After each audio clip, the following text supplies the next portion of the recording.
Makha tarakpa update ta Kuki MLA taragi mathakta assembly na chapchaba action lauduna disqualify tawgadabani thoiren Lengaki MLA minister oina Indian constitution gi wangmada tokhaiba territory taliba Kuki minister ani amadi Kuki MLA nipan gi mathakta thasi gi chaichat kunthraga mathoidagi phamba hogodawriba Manipur Legislative Assembly na chapchaba action laugadabani amadi makhoi tara disqualify tawgadabani haina CPI Manipur State Council amadi All India Trade Union Congress Manipur State Council gi maikaidagi taksil lagli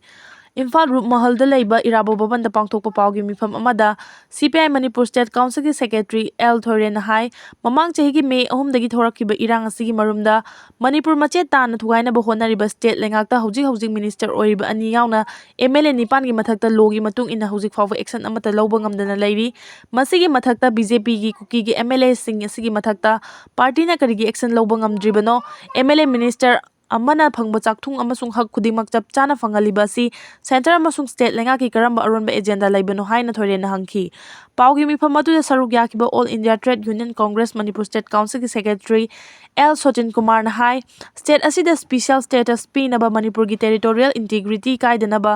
Manipur bu macheta na thugaina ba hotnariba Manipur lengakta yariba Kuki MLA taragi mathakta lokpham thokpa chap chap action lauduna disqualify tawnaba highway ani da highway protection force lingnaba gi damak chap chaba ware thasi ki kunthraga mathoidagi hogodoriba assembly mifamda launabagi damak haina taksinki tarakpa update asidi pauning kholegi lokhat jarke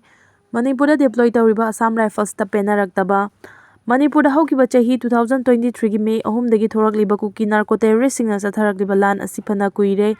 Lansi chahi amaga tha ani helaklaba phawbo losinbagi mami amata taba udri thokliba lansi da Kuki narco terrorist singna pariba nongmai amadi bomb watpa kauba leite makoina pariba khutsu khulai sing asigi maru amadi bomb kana supply tawi haibasi nainarakpada Assam Rifles na faigak faina lepna Kuki narco terrorist sing asigi damak lai haibasi khangnarakle masina maram oiduna Manipur lan sigi damak deploy tawriba Assam Rifles loktu haibagi kholaw lakle Assam Rifles na nakal amada tongchinduna leibasina Manipur gi praja amatana makhoibu penadre Assam Rifles asina asum leiba tarabadi Manipur dagi mitai furup asimut kiyadra haibagi Manipur gi ima singi thamoida chingnaba leire haina su phongdoknarakli Thokliba lan asi kanana hobano haibasi center da lengak pairiba Prime Minister Narendra Modi amadi Home Minister Amit Shah na khangna micham miyamda onsinduna terrorist ki thabak sathaba asida hojik phabo tumina laisili haibasi oiriba fifam sinna taklabani Haujisu Kuki narco terrorist singna nongmai amadi bomb kapsinduna landarakpagi thabak leptana chathari masida Manipur gi praja singmung akpi senbinaba center lengak tharakliba Assamna mitmangda thoklabasu yengduna lei haibasi pumnamakna khangnarba wafamni Maramsina Manipur lengak amadi center lengak anina kupna khanna nainaraga Manipur gi laimaidagi Assam Rifles asi lokthokpana chumgani chatharakliba lan asida Assam Rifles na nakal amada tongchinduna maitai singda yenglaba mieng pumna makhangi